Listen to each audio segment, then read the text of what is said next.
Buenos días. Estamos en la segunda reunión de la Comisión Científica. Hoy tenemos el agrado de tener a Gabriela Goldstein, después les voy a contar un poco más, y tenemos el trabajo del doctor Menéndez, que es de la casa, médico psicoanalista, psiquiatra, miembro titular con función didáctica de la Sociedad Argentina de Psicoanálisis, actual secretario científico, actual profesor titular de la materia Desarrollo Temprano, Génesis y Organización del Psiquismo en el Instituto de Psicoanálisis de la SAP, ex observador clínico de bebés con tareas en la maternidad Ramón Sardá y el Servicio de Terapia Intensiva Neonatal del Hospital Rivadavia de la Ciudad de Buenos Aires. Le damos la palabra a Osvaldo. El título de su trabajo es El teorema del amor no correspondido. Bueno, buenos días a todos. ¿Se escucha bien? Sí, gracias. Sí. Bueno, introducción. Isaac Newton solía decir, lo que conocemos es una gota, pero lo que no, un océano. Si bien la ciencia casi siempre nos hace sentir seguros, cabe tener en cuenta que la universidad solo enseña aquello que ya se ha comprobado y corresponde a las ideas aceptadas en la época que nos toca vivir. Entonces, ¿cómo reaccionamos los psicoanalistas ante situaciones novedosas para las cuales la ciencia no da respuesta o da respuestas que no nos parecen adecuadas? Podemos intentar hacer experiencias, construir caminos nuevos, diferentes al preestablecido, pero a veces lo vivenciado tiene tal intensidad que genera un cambio en la perspectiva desde la cual uno observa. Entonces, deja de ser una experiencia y pasa a ser una revelación. Cabe entonces reflexionar sobre lo ocurrido. De lo contrario, puede quedar como un mero evento curioso. Este trabajo es un intento de construir una comprensión lógica de lo vivenciado. Mi aporte tiene como punto de partida la siguiente idea. Para que un ser humano sea eliminado, es necesario previamente considerarlo no humano. Metodología. Pensé que podría facilitar la discusión presentar el tema a través de 3 ideas. Y me vino a la mente el concepto de teorema, entendido como una proposición cuya verdad intenta demostrarse. Si bien los teoremas vienen de las llamadas ciencias duras, voy a utilizarlos metafóricamente para pensar sobre la vida, la naturaleza humana y, por qué no, sobre el tema que nos convoca. Por lo tanto, propongo como hipótesis la siguiente conjetura. Lo conocido a medias, lo vislumbrado, es el lugar perfecto para hacer ondular deseo y alucinación. Juan José Saer, 2005, El Entenado. Recurro a la literatura, a un poeta, para que me ayude a encontrar las palabras más adecuadas y a la vez integrar otra disciplina a mi caja de herramientas.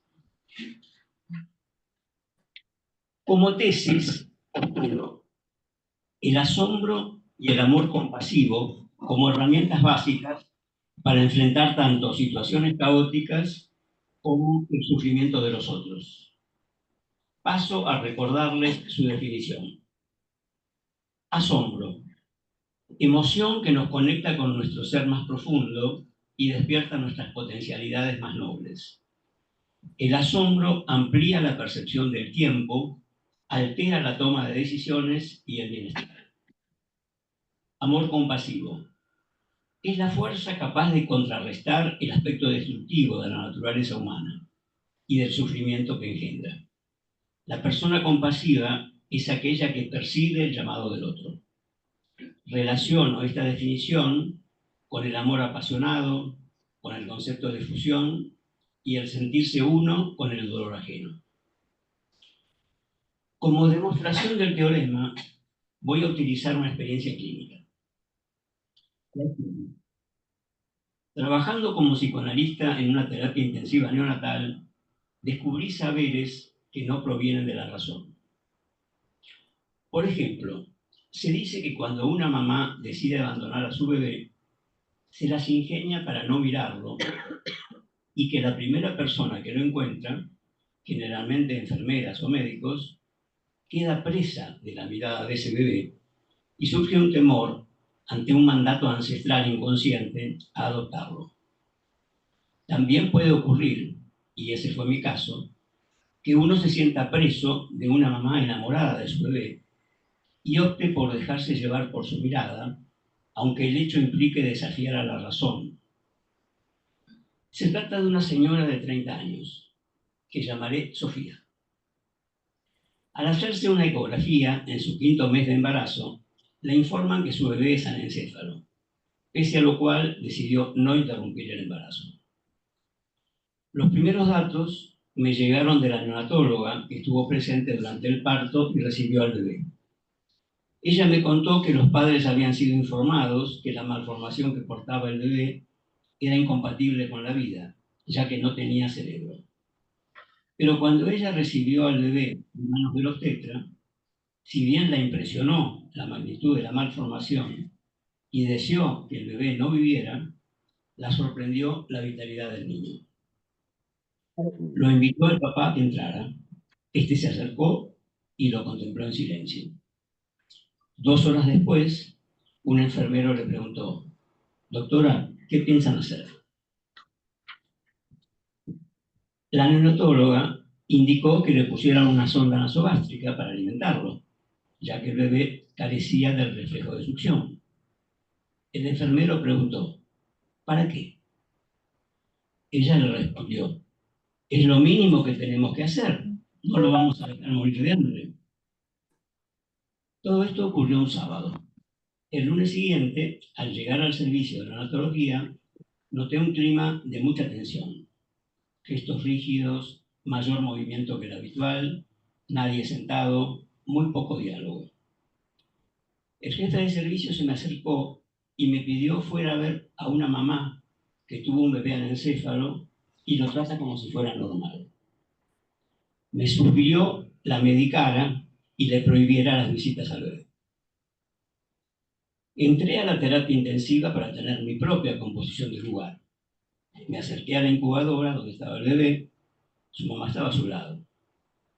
Si bien mis ojos fueron hacia él, lo que vi me impresionó tanto que rápidamente mi mirada se dirigió hacia la madre. Me presenté. Ella me saludó sonriendo.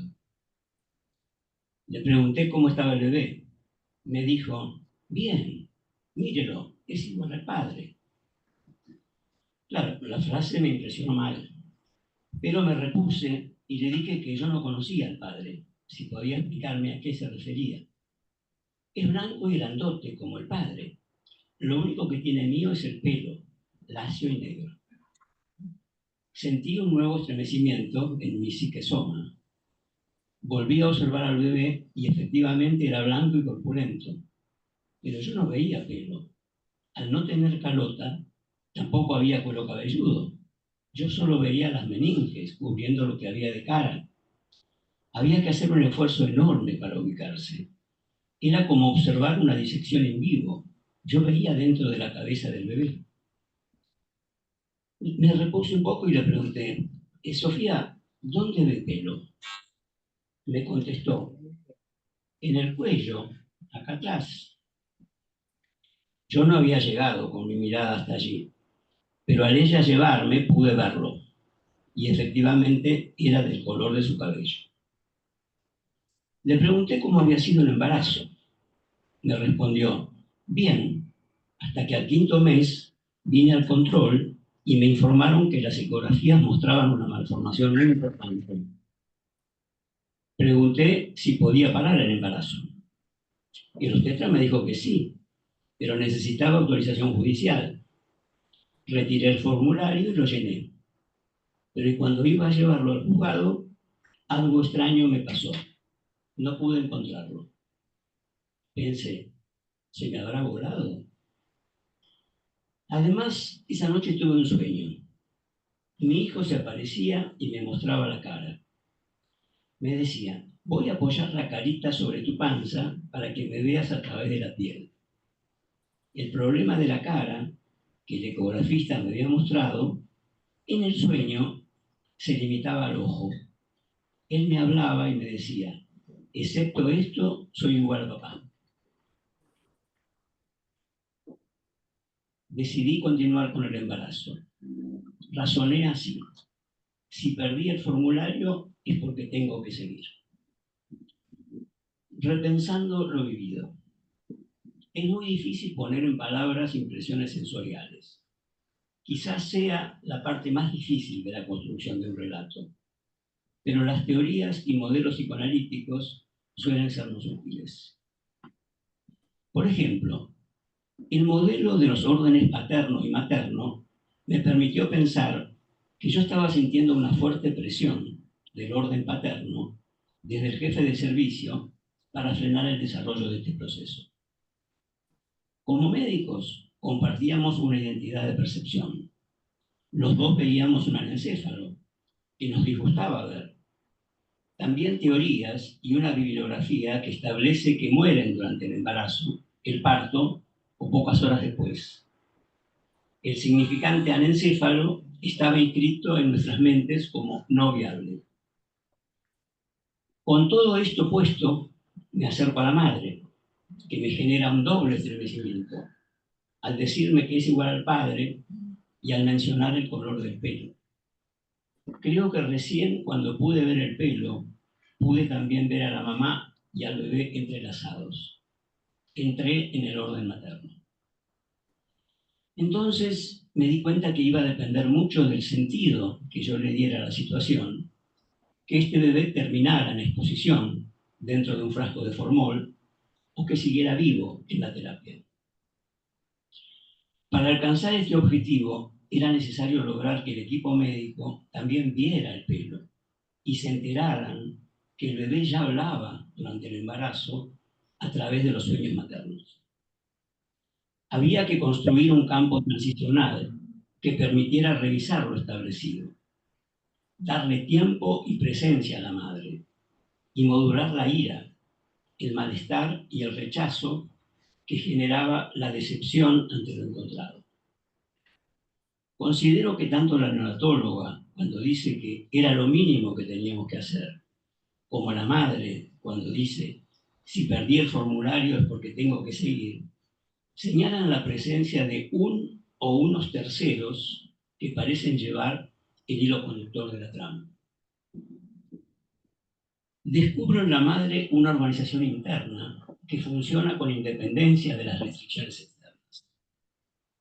Esta situación me activa huellas ancestrales, modifica mi escucha lógica y el supuesto delirio empieza a transformarse en una gran capacidad para el autoengaño que le permite controlar el dolor mental. Un sistema semejante al de las endorfinas actuando frente al dolor físico.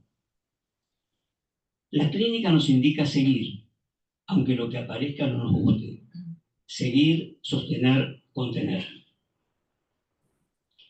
En el relato de la neonatóloga sobre el parto, hay consenso en imaginar que se viene algo monstruoso, que despierta deseos conscientes que nazca muerto o que fallezca lo antes posible. La presencia del bebé ratifica lo pensado. No ocurre lo mismo con los padres del bebé. Al conocerlo, asumen una actitud de presencia y de cuidado hacia él que deja perplejo al equipo médico. Estamos frente a un fenómeno de diferencias de punto de vista que genera choques. Los médicos podemos ver cosas que los padres no ven. Lo que falta, lo que pensamos que no se va a desarrollar, el déficit. Pero la mamá ve a su pelo y a su marido en su bebé.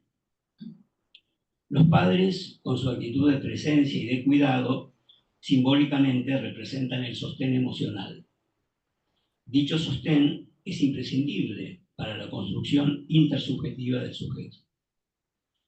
A su vez, la neonatóloga, que también es madre, se pone mal con la idea de no hacer nada con un bebé internado.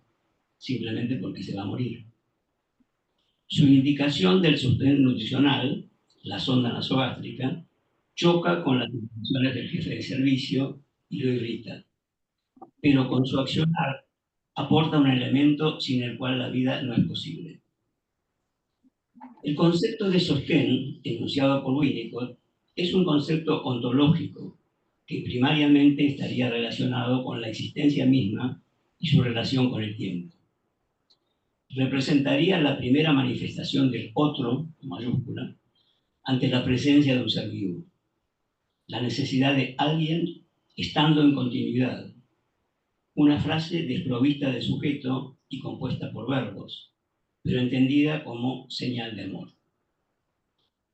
Intenta transmitir el sentimiento de que la experiencia de estar vivo requiere de un movimiento que ocurriría con anterioridad a que el niño se convierta en un sujeto. A ese continuar estando lo denomina preocupación maternal primaria. Dice Winnicott, la madre se arriesga a la psicosis al proveer desinteresadamente vida y sostén humano. Le permite al niño tomarse tiempo antes de asumir los riesgos de empezar a ser. Este momento temprano es un momento en carne viva, uno de los momentos en que la persona se percibe infinitamente expuesta. Esto es Winnicott de 1955. Estamos acostumbrados a ver lactantes criados por madres deprimidas, a las cuales el bebé debe adaptarse en el lugar de un objeto muerto, cosa que en verdad puede llegar a ocurrir. Pero acá sería al revés. Estamos frente a una madre que da vida a un bebé que tenderíamos a dar por muerto. El equipo médico en un primer momento quita a las sensaciones de la madre la significación de juicio y no le concede a los afectos la condición de experiencias mentales en sí mismas. También le resulta incómoda la inclusión de sueños como aportes semiológicos que nos ayuden a entender la situación. Porque un sueño puede ser pensado como un intento de resolución de un conflicto por los psicoanalistas, pero finalmente no por los médicos, neonatólogos o obstetras. Con los años de trabajo, uno aprende a reconocer que determinadas situaciones nos enfrentan con la propia ignorancia o aceptar que sentimos rechazo ante lo presentado. El gran aporte de las teorías psicoanalíticas reside en plantear que en la construcción de la realidad intervienen objetos que son creaciones del propio individuo. Por ello me parece interesante comparar la realidad psíquica con la realidad teórica.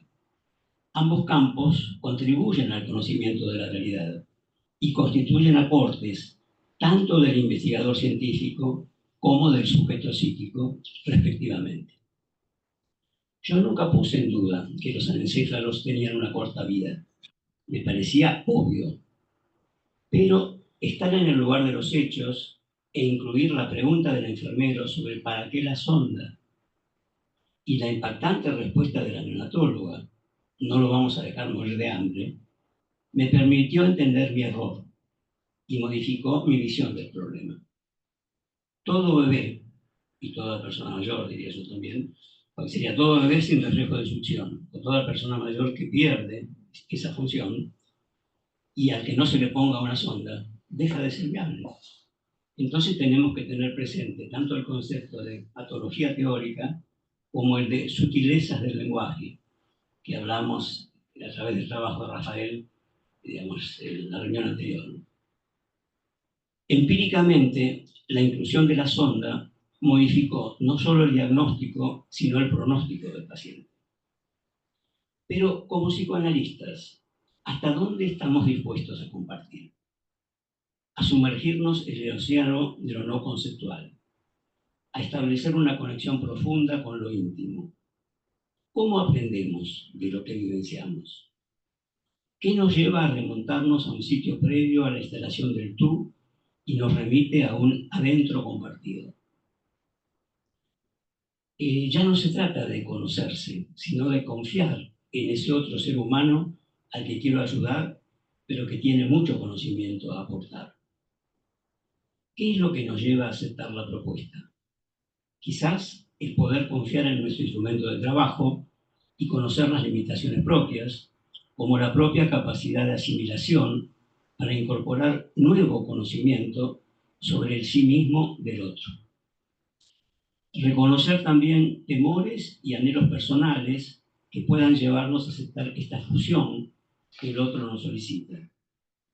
La tarea del psicoanalista incluiría entonces intentar revelar las creencias inconscientes que subyacen a la experiencia, tanto en sí mismo como en el paciente. Estamos acostumbrados a trabajar con un inconsciente presente, activo, pero no podemos olvidar al inconsciente histórico, arcaico, el ello de Groder. La unidad básica sería el campo de interacciones, en el cual surge el individuo y pugna por tener derecho a la existencia. El deseo siempre se expresa en el contexto de la relación, y ese contexto define su significado. En este caso, los padres lo desean, el equipo médico no. Acá tenemos una de las contrariedades a las cuales me refiero cuando hablo del amor, que puede estar contrariado, ¿no? Quizás la idea del teorema me vino de Pitágoras, 570-490 a.C., quien sigue presente en la cultura actual, pero a través de sus aportes en el campo de la geometría. Él en realidad fue un filósofo. Es más, se lo consideraba un pleómata, palabra hoy en desuso, que denomina a una persona interesada en el conocimiento y que lo aborda de maneras múltiples. Evidentemente vivió en una época en que las ciencias y las artes se querían y no se vivían este tipo de contrariedades. Quizás la interdisciplina sea el camino que nos permita volver a querernos, integrando los aportes entre las diferentes disciplinas al servicio del conocimiento. La búsqueda psicoanalítica implica observación, participación, descubrimiento, intento de transformación de estas relaciones y de sus representaciones internas. La ficción, acompañada de compasión, nos permite salirnos de nosotros mismos, abrir nuestra mente, volar, como el formulario de nuestra paciente. Quizás constituya la postura más racional para poder enfrentar el caos.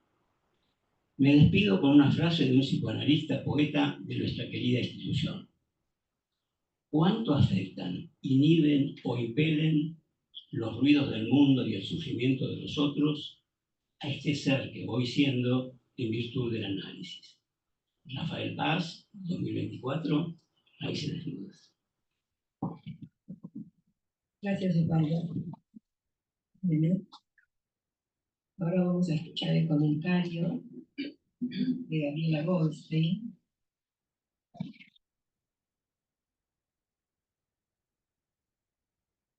Gabriela Goldstein es expresidenta de la Asociación Psicoanalítica Argentina. Miembro titular con función didáctica de la Asociación Internacional de Psicoanálisis y de la FEPAL, doctorada cum laude en psicología. No sé cómo se... cum laude, así nomás. Cum laude,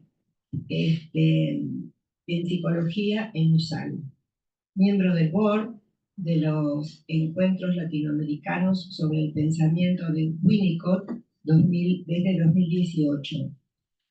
Obtuvo el premio Mont Baranger, APA, Mejor Monografía, y el premio Storni, APA, Trabajo a la Mejor Contribución Conceptual en Psicoanálisis, 2005 y 2006.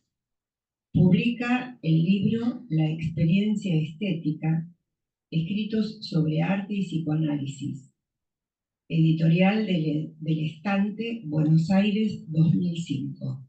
En portugués, By Book, 2019, y el libro Art in Psicoanálisis, editado por IPA Carmack, 2013. Le doy la palabra a Gaby.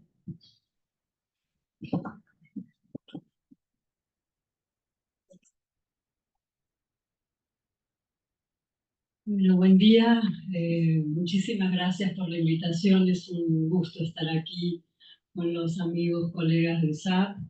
Agradezco especialmente la invitación de la Secretaría Científica, la Comisión Directiva, Osvaldo, Maribel, Grace, bueno, y todos los equipos que trabajan juntos. Es un honor para mí esta invitación a comentar el trabajo de Osvaldo, por muchas razones, de las que voy a tomar algunas de las ideas que surgen, que son muchísimas, pero creo que hay una que fue hecha recién, que tiene que ver con el arte o la experiencia estética, un tema que, como escucharon, he trabajado mucho, y algunas ideas más. Bueno, leer y escuchar la presentación de Osvaldo Menéndez es una experiencia que produce una gran conmoción. Recuerdo haberla sentido hace poco, como algo que te deja casi sin palabras. Pero hoy me invitan a poner palabras a esa emoción y a esta breve historia, casi como un cuento, inquietante y poético, que se formula como un teorema. Algo del extrañamiento es lo que voy a comentar a partir del bello escrito de Osvaldo, que abre nuestra mente, y voy a seguir usando metáforas, se van a dar cuenta, con esa mente o cerebro que no estaba, abrir la mente con ideas para la clínica psicoanalítica y la implicación del analista, dando cuenta de los efectos y afectos extremos que la experiencia psicoanalítica suscita. Empezaré tomando el título de este escrito de Osvaldo, Teorema del amor no correspondido. Yo escucho en este título un alegato a favor de pensar un tipo de experiencia psicoanalítica, après-coup, de una vivencia que parece desbordar la razón y la lógica de lo pensable por la ciencia, y que propone un desarrollo sobre lo que sucede en los fenómenos que implican algo más allá de la transferencia y de las formas del amor. Me parece un alegato para dar cuenta de algo casi no conceptualizable, que en principio aboga por una lógica de la paradoja, que pueda incluir sensación y razón al mismo tiempo a favor de la pulsión de vida. Es aquí donde encuentro un punto de convergencia con el arte y la experiencia estética, aunque parezca impensable. Como dice Osvaldo, las ciencias y las artes se querían y tal vez se puedan seguir queriendo. ¿Cómo conceptualizar lo que es muy difícil de pensar teóricamente, como una de las experiencias más extrañas y emotivas que podemos vivenciar siendo psicoanalistas? Para esto, Osvaldo recurre a la idea de formularlo como un teorema, que será, en sus palabras, un intento de una comprensión lógica de lo vivenciado. Y avanza con la pregunta clave que él hace. ¿Qué es lo que hace que un ser humano sea humano? ¿Y qué implica que pueda ser eliminado? Entonces, ¿cuál es la condición humanizante? Dice Osvaldo. Para eliminarlo hay que considerarlo como no humano. Esto nos lleva, bueno, a muchas reflexiones también del mundo contemporáneo, por supuesto. Las vamos a dejar para el debate. ¿Qué se pone en juego en lo humano? ¿La fuerza del amor? ¿El deseo del otro? ¿Qué otro? ¿Qué formas de amor? La noción de vivencia, fundamental, me hace recordar el concepto de Badaraco que denomina mente abierta, precisamente, otra metáfora de lo que estamos hablando. Y aquí surgen mil ideas y metáforas, mente abierta a otras aproximaciones, a lo nuevo, al otro. También es la visión de esa calota sin cerebro, abierto, de la criatura anencefálica. ¿Cómo ser seriamente conceptuales y tomar el material, entre comillas, para estudiarlo o investigar, pero no trabajar lo extraordinario, como se dice en inglés freak, raro, extraño, solo a la manera del entomólogo? También es una metáfora a mi entender, esta propuesta del análisis en los límites de la palabra, de lo posible, de lo humanizado. ¿O acaso no analizamos cada tanto a descerebrados? ¿O no vemos quizás dentro de la cabeza de descerebrados? Este encuentro estremecedor, como lo describe Osvaldo, es en parte un encuentro con lo luminoso, con lo real de Lacan, que no es lo mismo. Y podemos pensar que se trata de una especie de sueño terrorífico que no pudo llegar a su tiempo de concluir o despertar. Y entonces Osvaldo nos propone seguir indagando.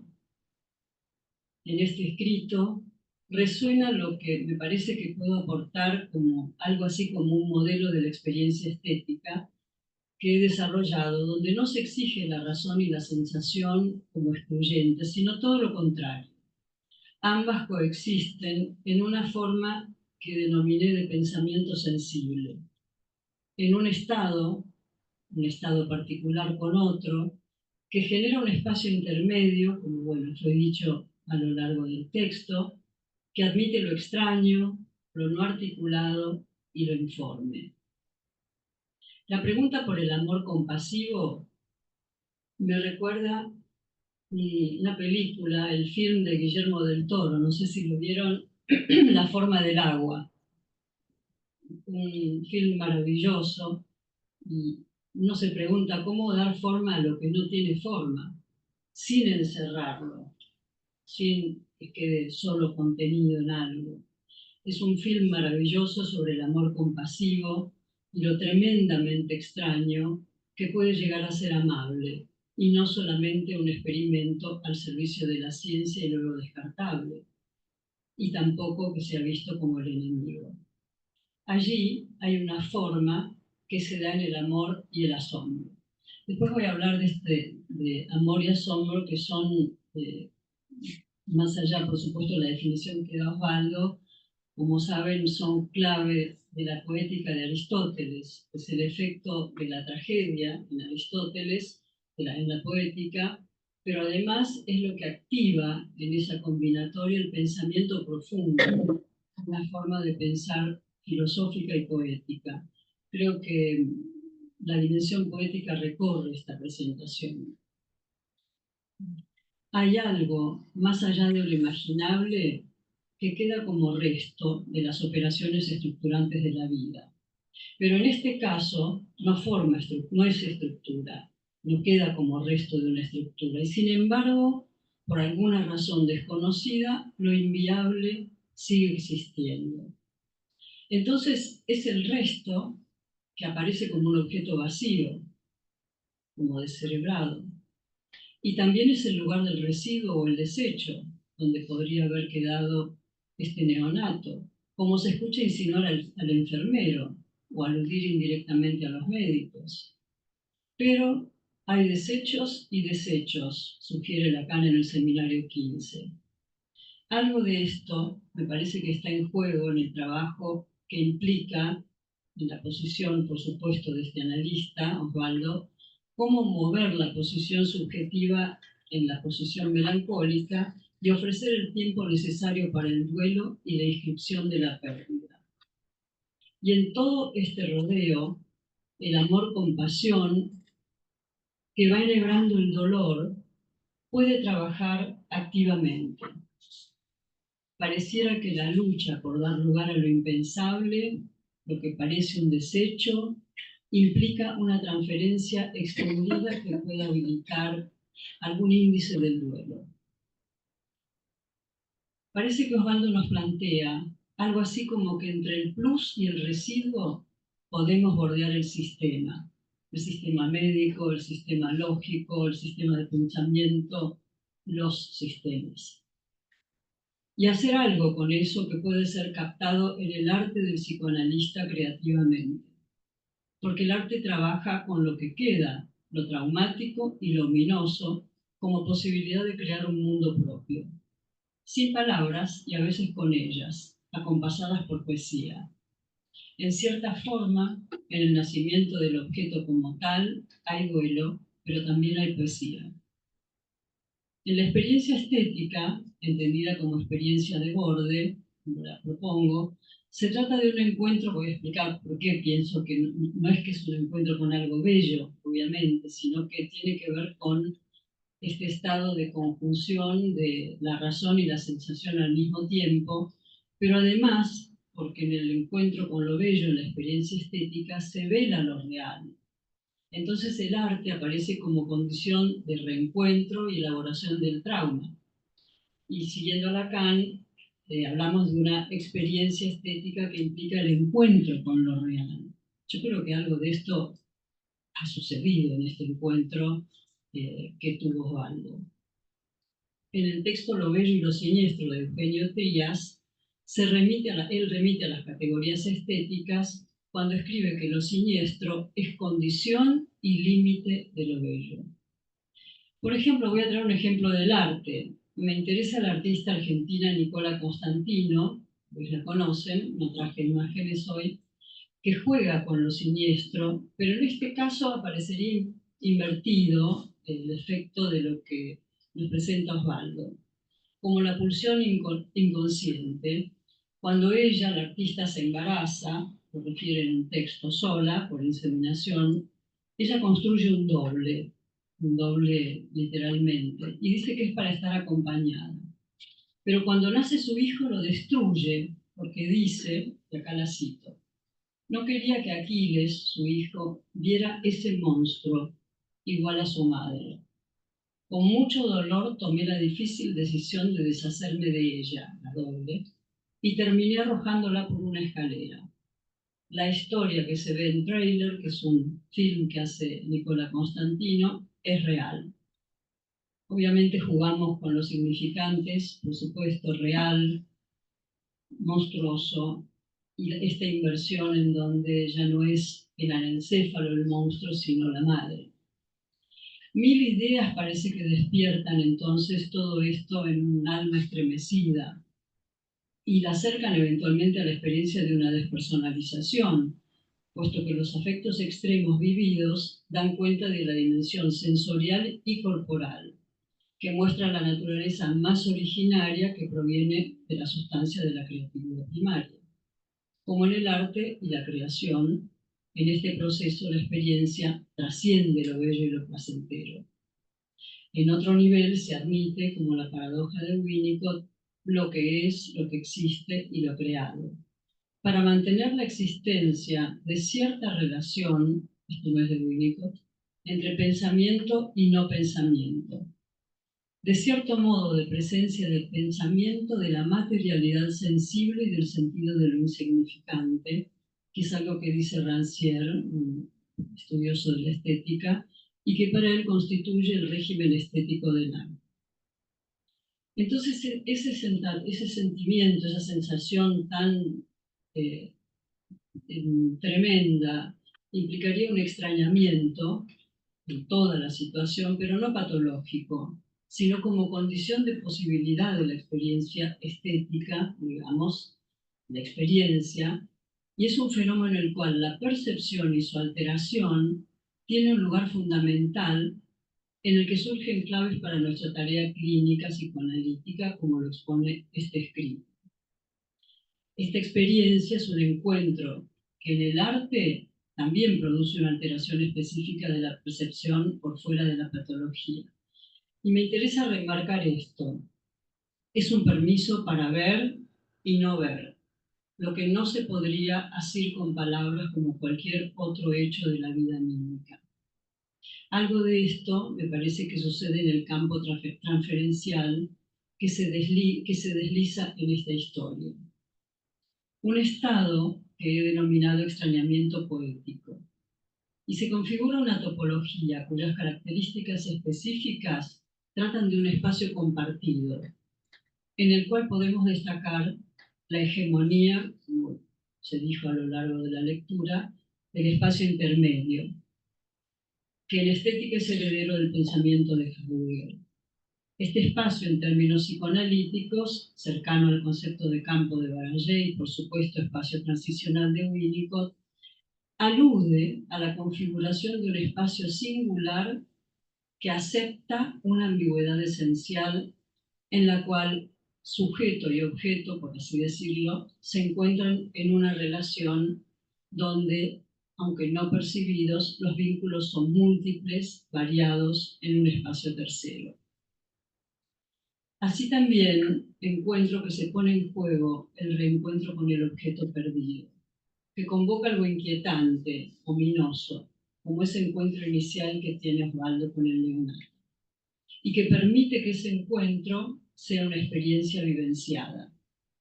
Esa alienación que refiere, esa fusión, alienación transitoria por fuera de la patología, toma alienación como fusión, alienación y separación como fusión transitoria.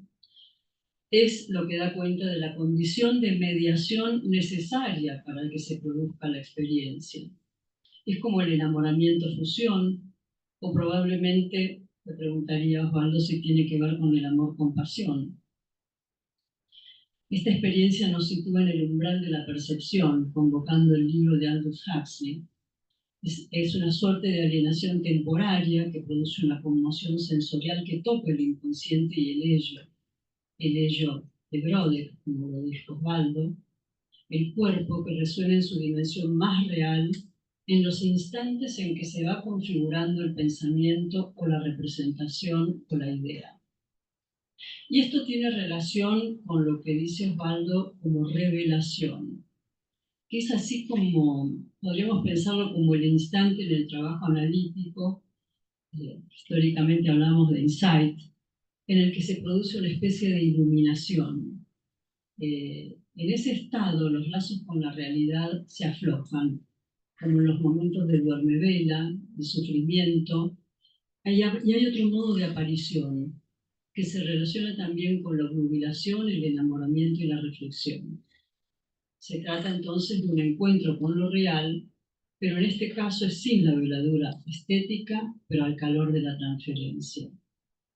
Parece que el analista construye con una desmentida paradojal, un término que usé para poder ver y no reconocer lo que se está viendo y seguir sosteniendo, ese breve momento de locura, conocemos al decir de Winnicott, que daría lugar a una posible conclusión. Se prioriza la escucha sobre la mirada. El psicoanalista por encima del médico, que se maneja con los signos y evidencias, deja flotar la mirada y escucha la demanda. El psicoanalista desvía la mirada, un movimiento clásico en el desarrollo de la posibilidad de ver la totalidad de otro campo, lo dice Freud en 3 ensayos, recuerdan desviar la mirada de los genitales para poder ver la totalidad del cuerpo, y producir las veladuras que tiene lo ominoso de ese neonato. Y mira a la madre que mira al bebé, ahora como si fuera familiar. Es como el padre. ¿Qué padre? El lugar materno, en ese régimen de miradas, abre a la preocupación inicial materna y a la paradoja. Y así se habilita un proceso donde el desarrollo produce un nuevo tiempo de pregnancia, otros 9 meses, para intentar salir a la vida de otra manera. Rosolato caracterizaba ese sentimiento de extrañeza como aquel, y lo cito, que emana del aura materna.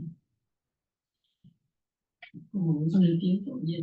Bueno, me gustaría retomar la idea de mente abierta como metáfora y como un trabajo que aporta García Badaraco, porque tiene íntima relación con la idea de la noción de vivencia. La noción de mente abierta y mente cerrada, que aporta Badaraco, entiendo que tiene puntos de contacto no solo con la asociación libre y la implicación del analista en el campo dinámico, sino con la posibilidad de pensar y trabajar a partir de la naturaleza esencialmente vivencial de la mente humana, que proviene de los primeros tiempos en que la relación con la madre es en términos de vivencias que esta relación le despierta a su vez a la propia madre en relación a su madre. Y esto acontece sin la dimensión del lenguaje articulado, o sea, previo. Me refiero del infancia.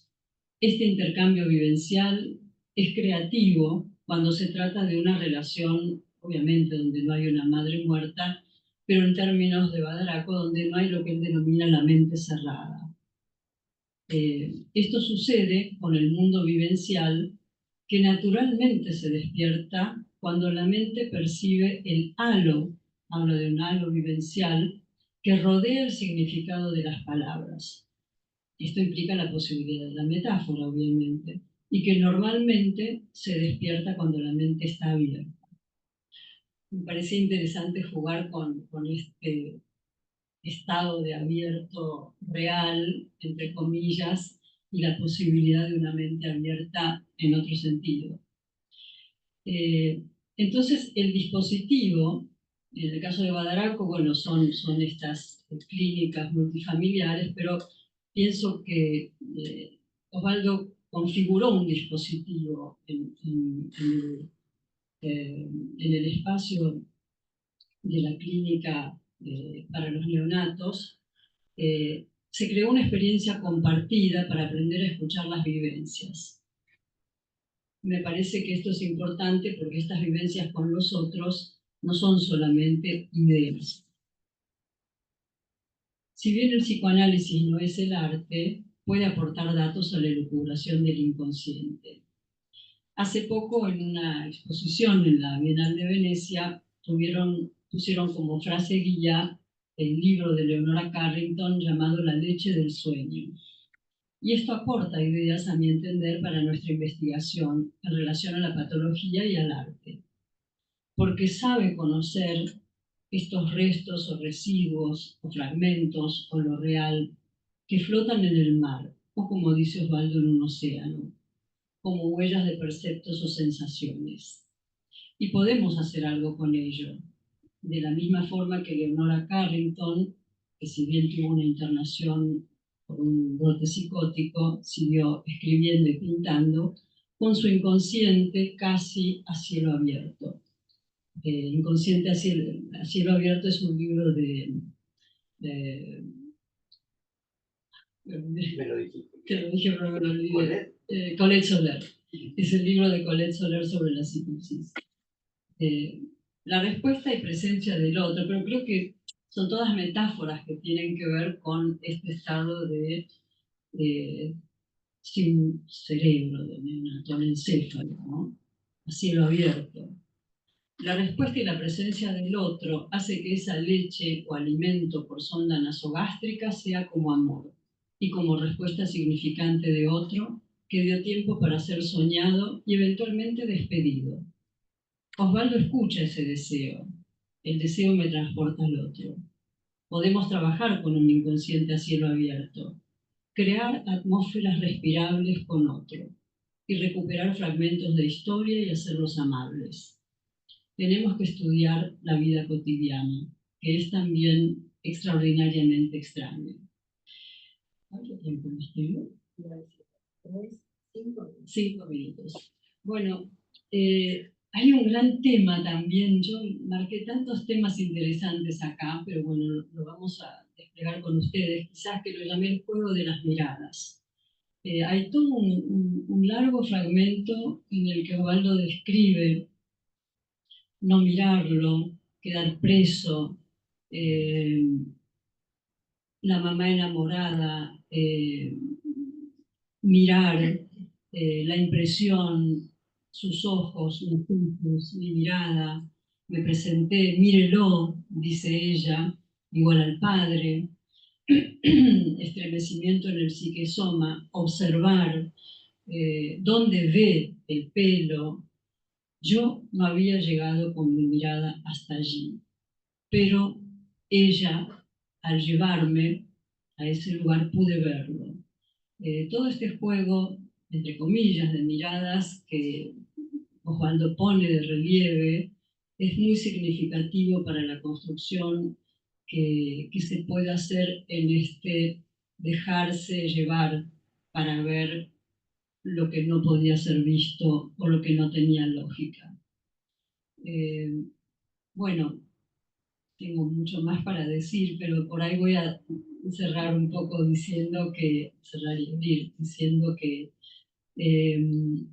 esta adecuación con la identidad de percepción formal, que en cierta forma es el instante de extrañamiento en la creación, también tiene que ver con lo desconocido. En un cuento muy hermoso de Balzac, que se llama La obra maestra desconocida, el pintor enajenado mira su obra y dice, me ama. Es decir, la obra, esa mujer lo ama. Algo de esto se pone en juego, me parece. Entonces se advierte que en ese momento el objeto del arte, pero el otro, se ha vuelto significativo, sea lo que sea. En este trabajo está implícito el reconocimiento de un cierto desvalimiento. El peso de lo real, de esa experiencia, no es el borde de un abismo, sino el umbral del sí mismo. Muchas gracias. Gracias, Gabriela. Bueno, después de el trabajo de Osvaldo y los comentarios de Gabriela, todo de alto impacto, vamos a dar lugar a que los aquí presentes en el chat y los que están a través de la pantalla puedan hacer sus preguntas o comentarios. Los que están en pantalla, les pido por favor que para hablar levanten la manito para así nosotros desde acá les podemos hablar. Muchas gracias.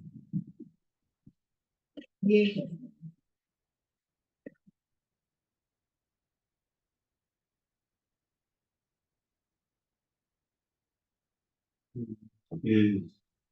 Un poco apabullado por el aporte de Gabriela, que fue como un segundo trabajo y que amplió enormemente el material que se puede usar para empezar a seguir este tejido interminable que es la construcción en la que participamos cuando estamos bien, digamos.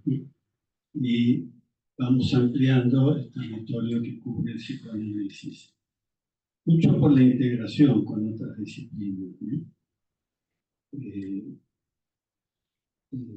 Me tocó lo de Leonor Carrington porque ella era del grupo de Virginia Woolf y de Strachey y de alguna manera lo salvó a Strachey de ir a la guerra con el tema de su homosexualidad y bueno, colaboró bastante en la formación de un movimiento cultural enorme que hubo en esa época, ¿no?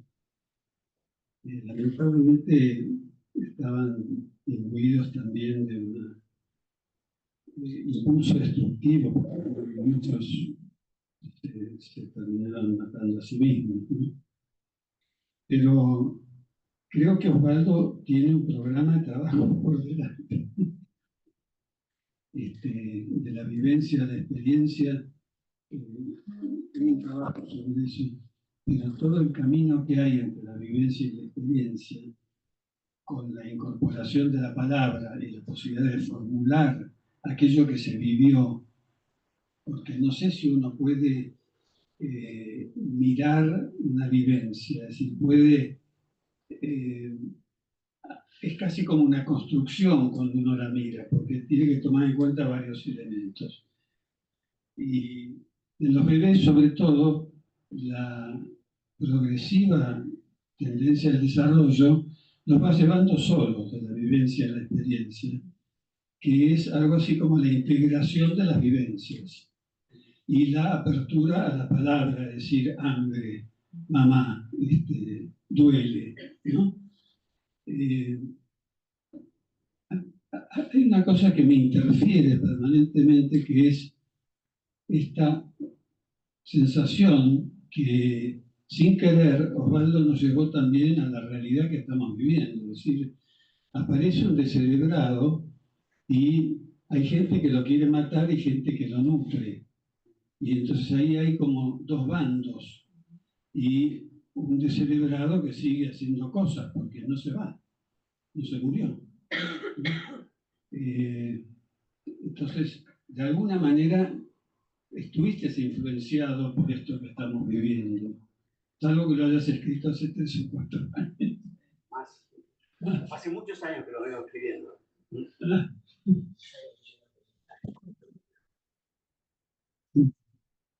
Se fue construyendo con el tiempo, esto que vos estás hablando, Sí. y además los interlocutores, ¿no? La vivencia se transmite.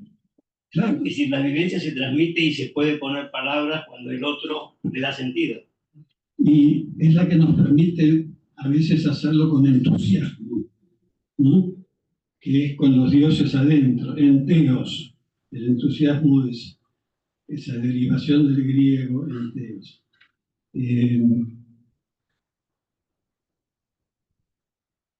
Vas a tener mucho para divertirte con esto. Te quería preguntar solamente si el jefe es Miguel, o es pre-Miguel, o post-Miguel. La guía. Sí, sí, sí. No, no es Miguel. Esto fue en Rivadavia, no fue en el Salón. Qué suerte. Bueno. Sí, me hubiera dolido mucho porque era un gran... De cualquier manera, no, yo lo que quería agregar es que no es fácil que un jefe de servicio acepte un psicoanalista en este tipo de situaciones. Con lo cual yo quiero rescatar que si bien planteó esto de entrada, bueno, es evidente que modificó el criterio y pudo escuchar él también y participar del aspecto no siniestro, sino precisamente creativo y poético de toda la situación. Y vos no soltaste la presa, vos lo seguiste. No, yo te diría que también la neonatóloga, evidentemente ahí la que define la situación es ella cuando le pone la sombra. Originalmente sí, pero ella no es psicoanalista. Bueno, y pero, vos sí. Claro, pero yo creo que hay personas que tienen parte psicoanalítica de su personalidad, aunque no hayan sido psicoanalistas. Como las madres que tienen saberes que no conocían. Ninguna duda. Bueno, muchas gracias a los dos. Gracias, Miguel.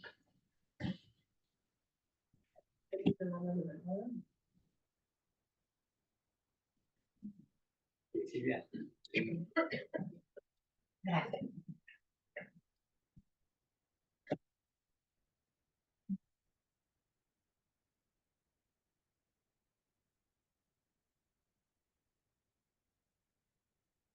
Ahí hay una mano. Mercedes Lamas. Una mano. Mercedes Lamas, explícate.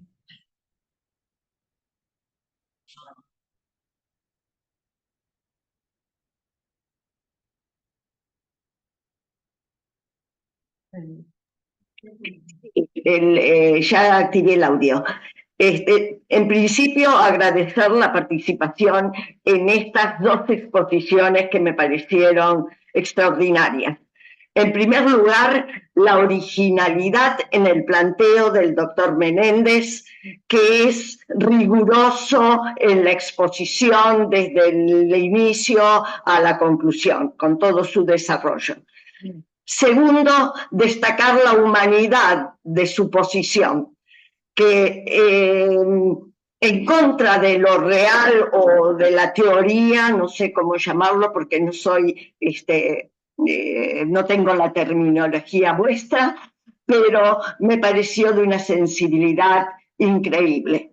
Por eso agradezco ese aporte que hace el psicoanalista en la mirada y Miguel en la escucha del inconsciente. Así que estoy completamente agradecida a esta participación, a esta invitación que siempre me hacen con toda gentileza. Y les deseo que este trabajo se dé a conocer ampliamente porque las 2 exposiciones se complementan y son de una erudición total con las citas que mencionan. En fin, agradezco de nuevo. Muchas gracias.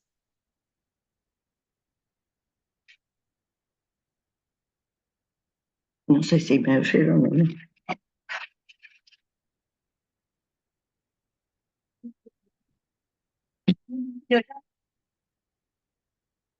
Está perfecto. Bien. Y yo quería retomar un poco preguntas que hizo Gaby sobre el amor compasivo y sobre mente abierta, porque la metáfora de mente abierta es muy importante desde la percepción, en el sentido de que en terapia intensiva la causa mayor de mortalidad es las infecciones, con lo cual la mayoría de los chicos mueren por infecciones. ¿Ahí? ¿Se escucha bien? Sí. Imagínense que un chico que tiene las meninges a la vista, ¿cómo uno va a suponer que tiene sobrevida? Digamos, era algo así como en carne viva, digo yo, pero impresionaba mucho, y la idea es que sí, que uno piensa, se infecta en 2 o 3 días y se muere. Este chico vivió 9 meses en terapia intensiva, nunca se infectó. A su vez, el impacto estético. En realidad yo nunca pude mirarlo a los ojos, digamos, ¿no? Primero porque tampoco tenía ojos, ¿no? Toda una cosa que... Pero estéticamente fue evolucionando. Por ejemplo, las meninges se transformaron en un turbante, ¿no? En la medida que fue creciendo. Y yo diría que el amor, ¿qué me pasó a mí? ¿No? Evidentemente, yo lo que entendí es que si bien el jefe de servicio me decía, está loca, de ira, de medicarla y prohibirle, yo lo que vi es una mujer herida, no una mujer loca.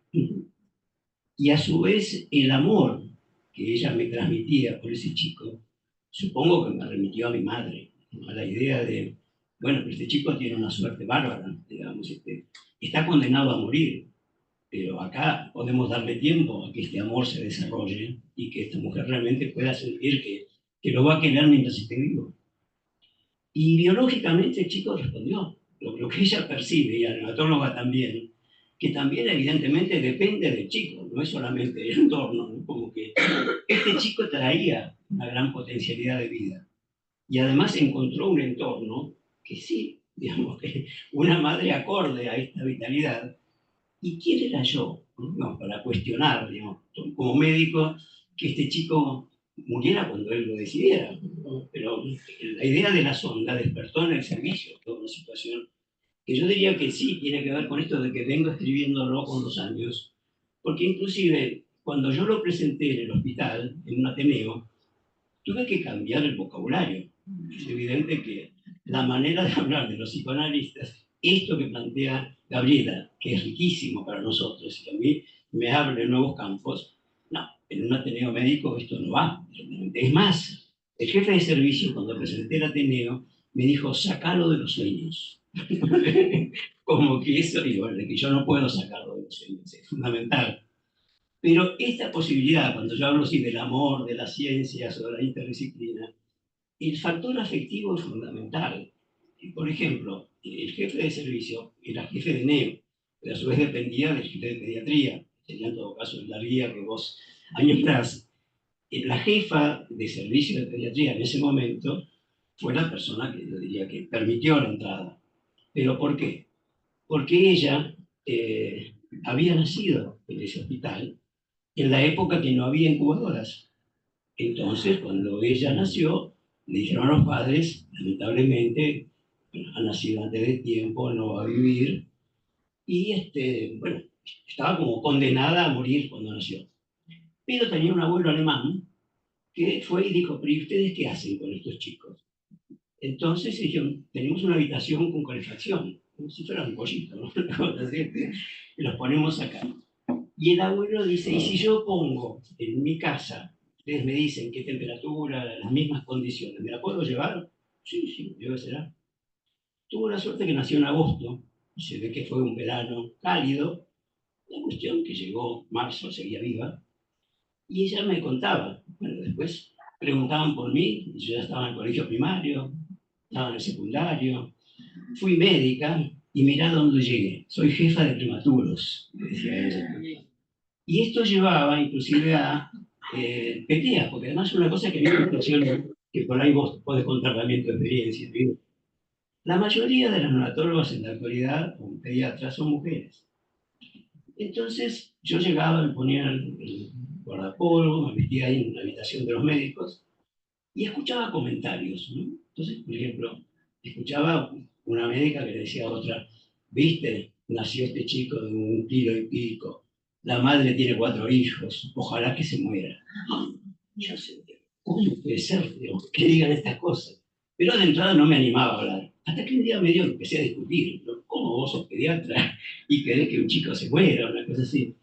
Y entonces interviene la jefa y dice, mira, Osvaldo, no te calentes con estas mujeres porque son todas nacidas a término. A mí me, a mí me pasa como a vos. Yo siempre me identifico con el bebé. Ella siempre se identifica con las madres. Y lo mismo también percibí, porque en algún momento trabajé también con grupos. Bueno, por supuesto siempre trabajé con grupos de madres o cuidadores, enfermeras, neonatólogos. Pero en un momento también me invitaron de obstetricia. Y ahí me di cuenta que también ahí se repite el fenómeno, porque el obstetra está con la madre. Entonces, hay todo un enfrentamiento. Cuando la madre está enferma, bueno, hay que elegir entre el hijo y la madre. Los neonatólogos, por supuesto, apuestan al hijo, y los obstetras a la madre. Con lo cual, esto de los amores contrariados, sí, si bien yo traigo el ejemplo de esta mujer con el bebé, tiene mucho que ver con las tribus que hablaba Rafael Paz la vez pasada, y lo difícil que es que no se armen bandos enemigos, que acá aparece también, ¿no? Los desequilibrados, pero bueno, que tienen gente que quiere que crezca, gente que no, y que pueden provocar guerras, o una situación de distancia cada vez mayor, porque yo no sé si en la actualidad hay jefes de servicios dispuestos a dejar entrar un psicoanalista. Porque evidentemente es cierto que el temor que tenían, sobre todo porque yo escribía, que estuviera primero, pero muchos decían, vamos a tener juicios por mala praxis, esto va a generar es una situación de catástrofe. Pero bueno, yo hablé bastante, me parece que ahora les toca a ustedes o a Gaby.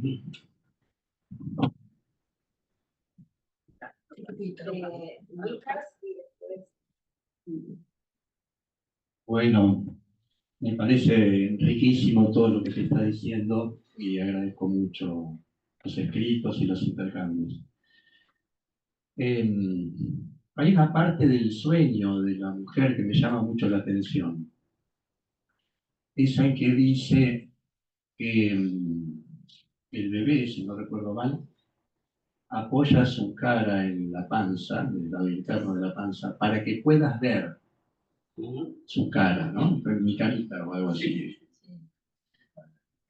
Me llama mucho la atención porque a partir del contacto, incluso en el contacto interior, en toda la representación, en todo el sueño de la madre, ella tiene que crear una cara. Y la representación de la cara es una construcción. Entonces me parece que hay allí un juego entre sensación y pensamiento, que casi como si pudieran hacer un pensamiento a partir de una sensación. Lo que pasa es que viene de un sueño, con lo cual también hay una representación, ¿no? Hay todo un juego entre sensación y pensamiento. Recién Osvaldo lo acaba también de hacer nuevamente. Las meninges como turbante. Cuando las meninges son parte del cuerpo, las transformó en envoltura. Y ahí nuevamente me viene mucho el concepto de madre medio ambiente, porque pensaba, ¿con qué se encuentra la apertura de este chico? Se encuentra con un medio ambiente que lo materna, no solo con la madre. Y creo que eso es un logro justamente en contra de la literalización que se podía haber dado, ¿no es cierto?, en cuanto a lo inviable, como cosa única y muy lapidaria. Se podía haber dado. Creo que incluso debe haber sido difícil no oscilar entre debo estar loco, digamos, si pienso en darle tiempo a este bebé, que no es un bebé del todo, o dónde se completa este bebé, ¿no? Bueno, muchas gracias.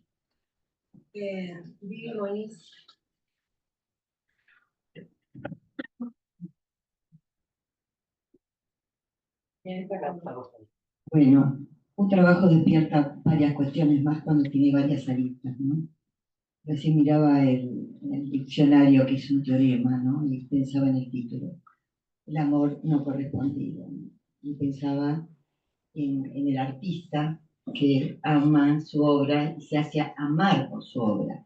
Entonces pensaba algo que uno ve en el consultorio, ¿no? Que es el amor, ¿no? En un principio pensaba cuánto tiempo hacía que habías atendido a esta gente, y obviamente son esos amores que transcurren en nuestra práctica, ¿no? Y que son situaciones muy difíciles que nos atraviesan, porque nos toca lo humano. Y otra cuestión que a veces uno revisa en el consultorio, ¿no? La capacidad amatoria que tiene la gente. ¿No? Yo no sé si ustedes lo piensan, pero desde algún lugar hay gente que hablaban de descerebrados, me chocó la frase, ¿no? Pero esa interioridad, no solo de contenido simbólico, sino también capacidad amatoria, ¿no? Que uno invita a generar en el consultorio. Entonces pensaba en el teorema, si se puede armar un teorema frente a eso, ¿no? Y lo que sí podemos armar es nuestra capacidad de trabajo en un consultorio en el mundo, porque también planteas en mi trabajo si se puede matar. Mira, yo me quedé muchísimo con esa frase, ¿no? Y más tan actual, ¿no? Si solo se puede matar un no humano, y creo que esto lo vengo diciendo, no es actual, es de la historia de la humanidad, ¿no? De matarnos unos contra otros, ya sea con balas, con bombas, con cuchillos o con hambre y con situaciones también económicas, políticas y demás. Así que en este sentido creo que yo invitaría a trabajar más sobre el amor, ¿no? ¿Qué es el amor? Si es un teorema o no, y si podemos hacer un teorema o no, pero desde nuestro lugar poder trabajar más esto que es. Sí, ahí nos iríamos a la transferencia y un montón de cuestiones más, pero no es la idea de este encuentro. Pero lo dejo como que me despertó esto. Está bien. Está bien. No sé. Pero Carlos, está ¿está muteado. bien? Está muteado.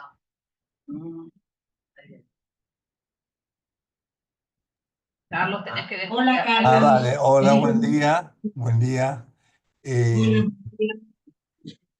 Bueno, desde ya que agradecer el trabajo de los dos, me parecieron realmente eh, profundos y poéticos los dos. Realmente son trabajos que eh,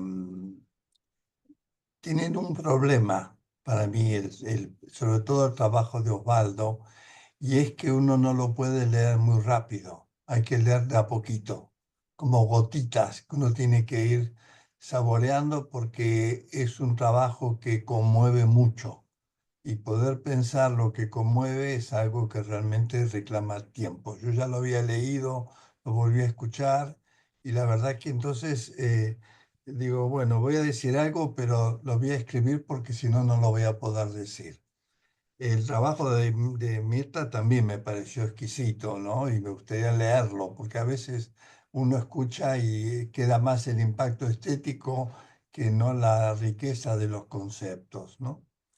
Em, yo pensaba de lo que comentaba Graciela, del doble creado por el artista Constantino, ¿no? Que llegó un momento, creo que digo bien, no me acuerdo, la que creó su monstruo para no sentirse sola, ¿no? Que es equivalente al autoengaño que ha hecho esta mujer para poder tolerar digamos, el horror ante la realidad que tenía, ¿no es cierto? Pero entonces ante el dolor mental, y yo pensaba que el amor correspondido, ¿no es cierto?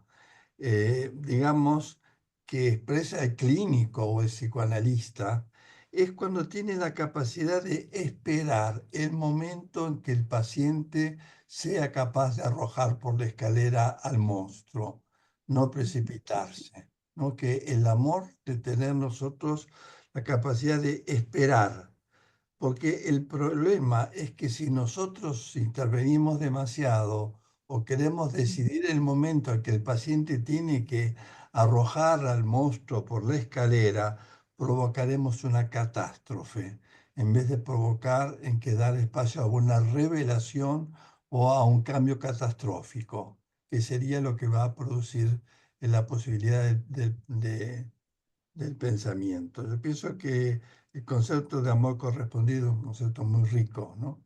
Y que ojalá podamos corresponder el amor que nos confieren los pacientes cuando nos dejan la mente abierta para que podamos construir una metáfora, que es nuestro trabajo. Gracias. Gracias, Carlos. Le doy la palabra a Maribel y después les doy la posibilidad a los expositores. Bueno, voy a ser rápido para que haya espacio para más intervenciones. El trabajo, cuando yo también había escuchado algunos fragmentos en otras exposiciones de Osvaldo, y en esta oportunidad, cuando vi el título del amor no correspondido, a mí toda la lectura me inspiraba todo lo contrario. Es decir, para mí es todo un trabajo sobre el amor correspondido y con diferentes dimensiones. La mamá hacia el niño, pero la mamá hacia el padre, ¿no? Desde el primer momento, cuando le pide el reconocimiento y la identidad, está hablando de una pareja que son muy winnicottianos, ¿no? Una mamá suficientemente buena, pero un papá que está ahí al lado y que permitió todo este despliegue. A mí me impactó mucho que había más que amor correspondido, ¿no? Después se dijeron cosas en relación a esto que estoy muy de acuerdo, pero quería con respecto al conmovedor trabajo que trajo Gaby, que en realidad es toda una obra literaria lo que ella ha presentado.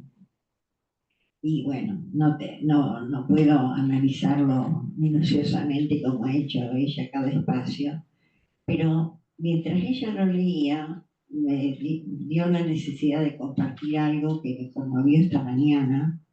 Apenas prendí para ver la temperatura de la televisión, estaba una imagen de dos niños garzalíes que recorrían los escombros con dos bolsitas. Cada uno tenía en sus manos una bolsita y levantaban cosas que iban encontrando entre los escombros. Era de tal impacto estético que la mirada era la misma mirada. Bueno, yo un poco antigua me acuerdo de la revista Life, donde la revista Life en sus portadas los corresponsales de guerra muchas veces ganaban el primer premio por esa expresión. Lo que vi esta mañana en esos dos niñitos no tenían más que 2 años y medio o 3, porque caminaban tambaleándose entre los escombros sin poder afianzarse en la pisada. Era de tal atractivo que a mí me dejó impregnada por muchísimo rato, y todo el tiempo mientras leías evocaba aquel horror, cómo te impacta estéticamente para tener esa conmoción que te queda a lo largo de mucho rato, ¿no? El tercer cosa que no quería dejar de mencionar en relación a lo que comentó Miguel, yo hace más de 34 años que trabajo en terapia intensiva, en el comité de la Sociedad Argentina de Terapia Intensiva.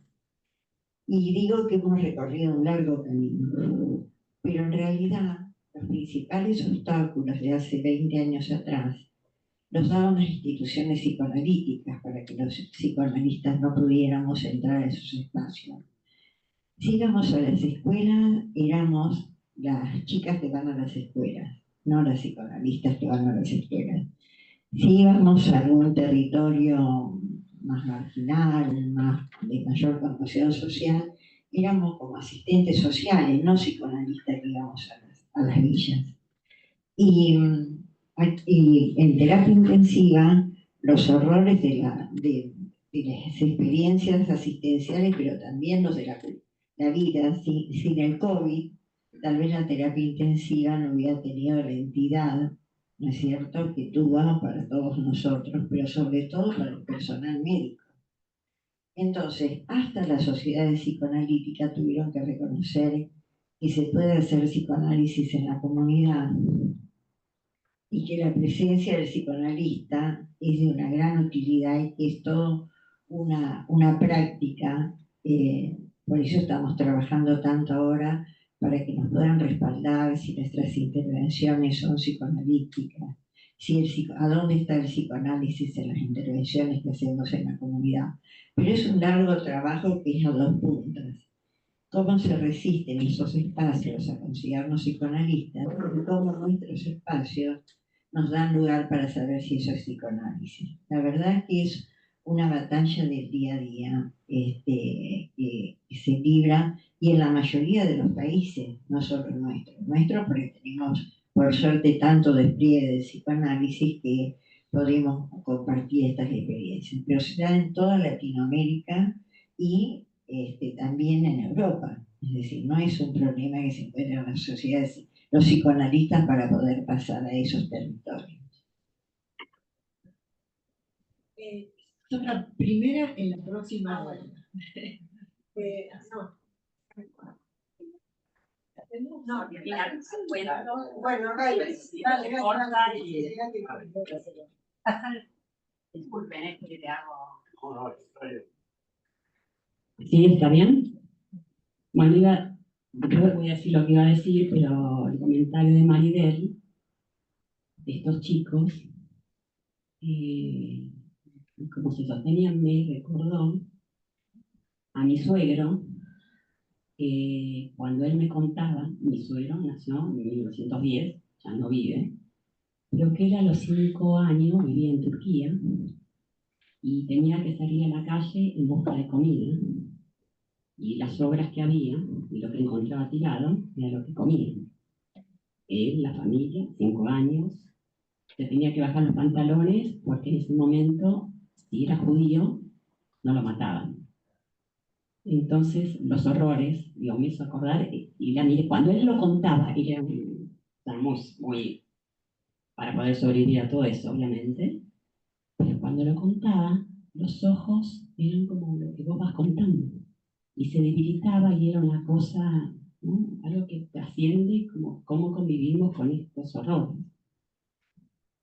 Eso, bueno, por un lado. Por otro lado, cuando decía lo del amor, no sé cómo dijiste vos, Vivi, la capacidad amatoria, y todo este tema de los psicoanalistas en los ámbitos hospitalarios o demás instituciones, yo me preguntaba también en lo que fue transcurriendo, ¿quién es el dueño del amor? Si hay un dueño del amor. Y los psicoanalistas somos los dueños del amor, que vamos a ir evangelizando a la gente que no entiende, que no sabe, porque no saben lo que es el amor. Y Osvaldo hizo un comentario muy interesante cuando dijo, no fui yo como psicoanalista, fue la neonatóloga, ¿no? Entonces, todos somos dueños del amor, si somos capaces de sentir y si hemos tenido determinado cobijo para poder albergarlo. Porque si no tuvimos, no hay, está difícil.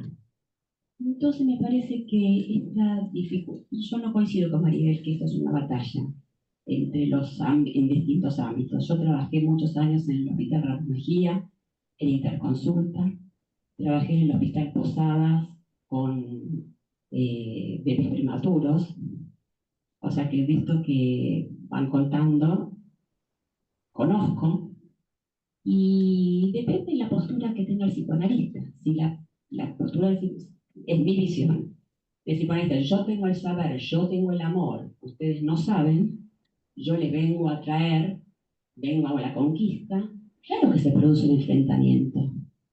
Si uno va desde el amor, entendiendo que el otro también tiene algo para dar y hay un intercambio, yo no he tenido en mi experiencia esta batalla, porque yo iba con la intención de conocer esto que está diciendo Osvaldo, qué es lo que tiene el médico para decir, por qué no podía atender un paciente, por qué lo que le pasaba, porque el médico tiene que enfrentarse con cosas tan terribles, tan terribles.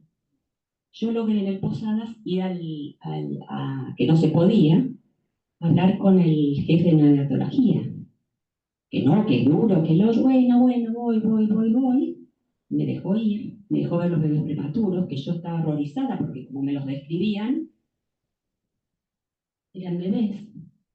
Y charlando, se puso a llorar de lo que tenía que vivir, de todos los que tenía que embolsar, como decían las enfermeras. Logré hablar con las enfermeras. Hicimos una reunión y contaban el horror que era volver a las casas todos los días porque habían embolsado tantos o tantos otros bebés. Entonces, si miramos solo la dificultad que tienen los médicos u otras instituciones y no miramos nuestras dificultades, vamos a estar en una batalla.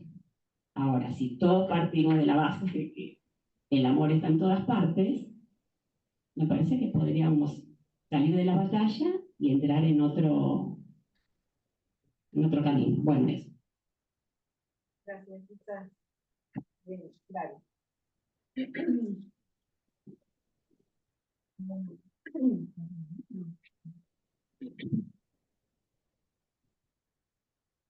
¿Qué poder decir con tantos comentarios tan interesantes, ¿no?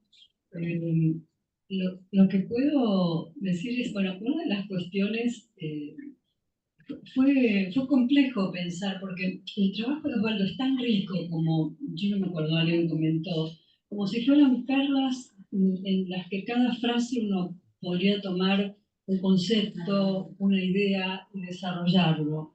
Es realmente interminable en ese sentido, ¿no? Entonces, había que tomar alguna decisión sobre cómo abordar algunas de las ideas.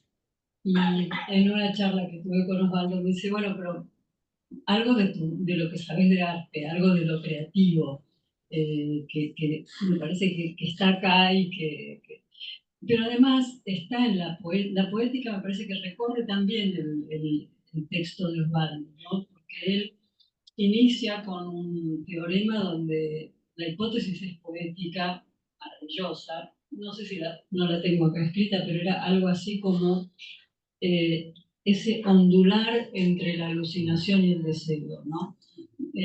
Yo no sé si hay una frase más elocuente para esos inicios en que se empieza a abrir la estructuración, como se llama, del psiquismo, ¿no? Entre ondular, me pareció maravilloso, ¿no?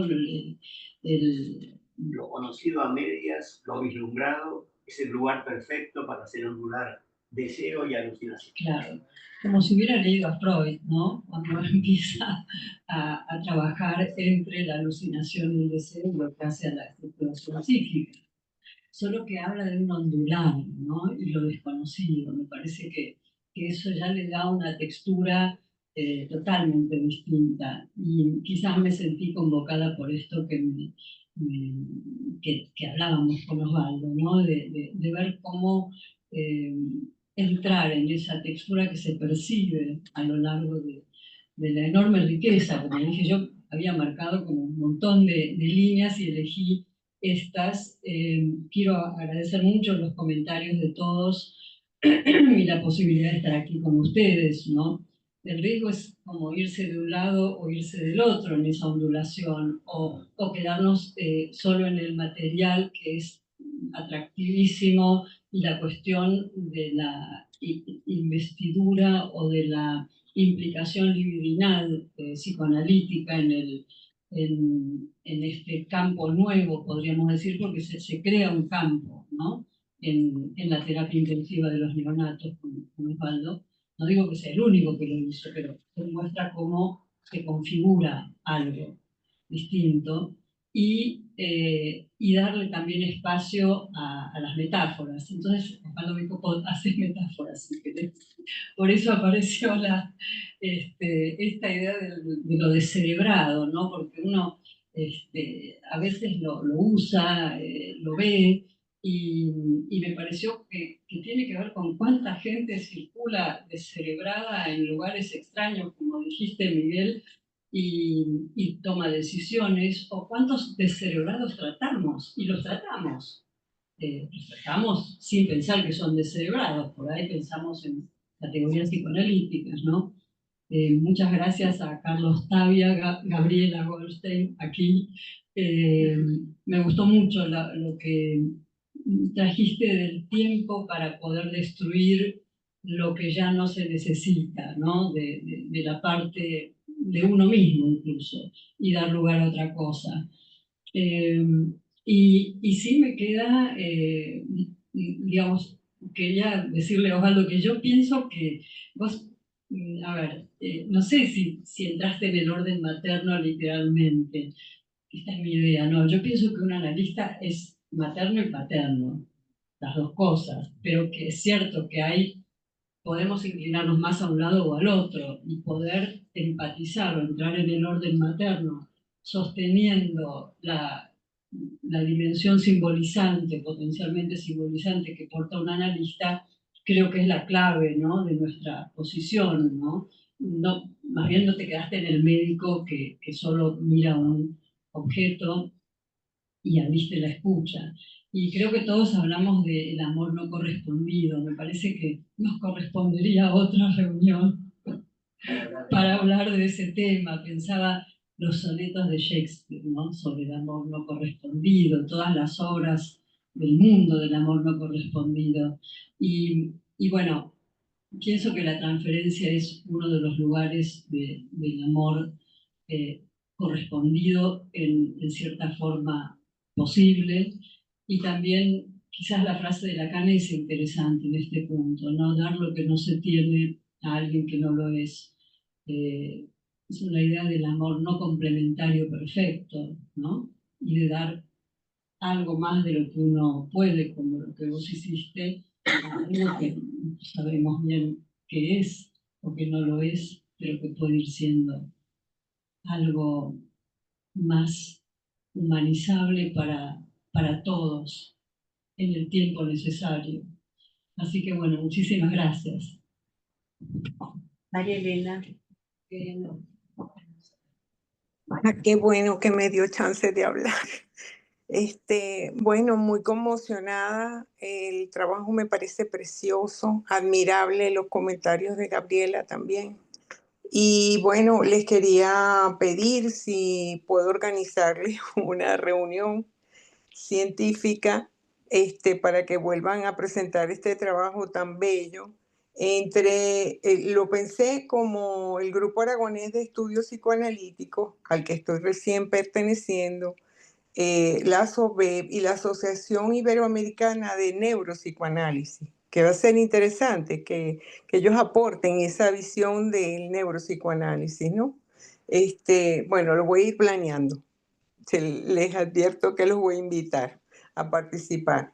Y pensaba que el título, como Osvaldo lo pone, es un teorema, es la proposición que intenta demostrar cómo el amor puede ser correspondido cuando la literalidad de la cultura médica o del superyo médico o el superyo cultural muestra que lógicamente no puede o no puede sobrevivir y no debe ser correspondido, y cómo la ilógica de la sonda salva a esta experiencia que sí pienso, también pensé en el concepto de Bion, del amor, que el amor implica amar, implica amar, el amor implica ver lo que se es. Y la invariancia mínima que se necesita cuando uno alucina, que es un poco el amor en menos K, pero que en el fondo representa las posibilidades de elaboración de un duelo. Y la pregunta para Gabriela sería que se podría pensar que esa madre, en su amor por el hijo, vivencia el amor de su propia madre para desviar la mirada sobre la literalidad del bebé sin cerebro, anencéfalo, y querer que viva el tiempo que le toque vivir, como quizás ella vivió esa experiencia con su propia madre. Y bueno, muchísimas gracias por dejarme participar. Todo brillante, los comentarios, todo. ¿Podrías repetirme el nombre de la persona que habló recién? ¿Y a qué institución y de qué país? Yo, María Elena. Asociación Venezolana de Psicoanálisis. Psicoanalista que vive ahorita migrando desde hace un año y algo a Zaragoza. Y estamos creando un grupo entre argentinos y psicoanalistas venezolanos. ¿Y el apellido, María Elena? Abdul Macis. Muchísimas gracias. Bueno, hay tantas preguntas, pero vamos a ver qué es lo que puedo. Vamos a empezar por Vivi, porque el tema del amor, evidentemente, sí, es el eje. Yo creo que puse lo de teorema por Pitágoras, en el sentido de que al final lo digo, ¿no? Como que uno dice Pitágoras, geometría. En la actualidad sería rarísimo pensar que alguien que sabe geometría, bueno, escriba esto o fuera un filósofo. Por eso de ahí partí la idea de que en otras épocas había integración, había amor, ciencias de las artes, y bueno, no nos tocó a nosotros vivir esa época, pero quizás la interdisciplina con los años o con los siglos logre este objetivo. Ahora, ¿qué es el amor? Yo tengo la impresión de que con los años, precisamente, el amor es lo que perdura. Y esta mujer es inolvidable.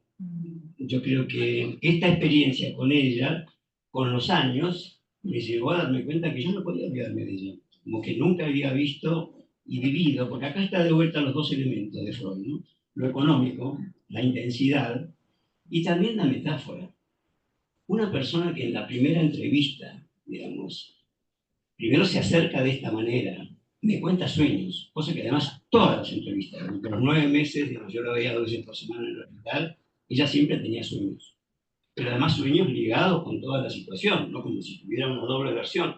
Funcionaba digitalmente con los médicos comunes y conmigo con sueños.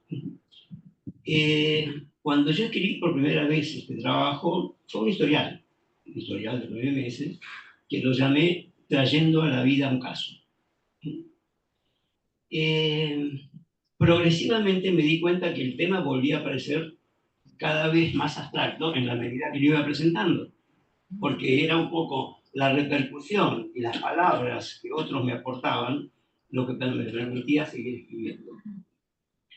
Y después, otra pregunta que hizo Gaby, y bueno, que acá entra el misterio, digamos, o el enigma, ¿no? La idea de pensar el trauma como un enigma, no como un hecho objetivo. Gaby dice, ¿quién es el padre? Bueno, esta mujer tenía 30 años en ese momento, el padre era un muchacho de 20, que ese mismo año tuvo 2 hijos, porque venía de un país extranjero, limítrofe pero extranjero. Entonces, había embarazado a la muchacha que trabajaba en la casa. Entonces, los padres nos mandaron a Buenos Aires. Y acá, como era una paisana esta, que quería tener un hijo, ella simplemente quedó embarazada porque quería tener un hijo, que tendría mucho que ver también con lo que vos trajiste asociativamente, de una mujer que quiere completarse. Pero simultáneamente, porque inclusive cuando ella le dijo que estaba embarazada, le dijo, pero esto es una locura, 7 meses que nos conocemos, y se separaron. Ahora, cuando ella le comenta al 5.º mes que tiene problemas, que va a seguir, él le dice, yo estoy con vos. Vuelve con ella para acompañarla, y ahí es cuando aparece quién es el padre, porque hay un Dios, y yo digo, hay 2, hay 3, acá hay algo que va más allá de la transferencia, pero acá hay un tercero cultural que está dirigiendo todo esto. Y eso genera un respeto muy, muy grande, ¿no? Digamos, como quién soy yo, interferir con esto, es una cosa muy trascendente. Otra idea que se me ocurre en relación también a lo estético es la belleza de la carencia. ¿Sí? Como que en lugar de hablar de lo siniestro, tomando lo que Luisita planteó y la idea también, es que superado un primer momento de rechazo, si uno sigue mirando, sí, se transforma en bello, sobre todo el fenómeno que se produce.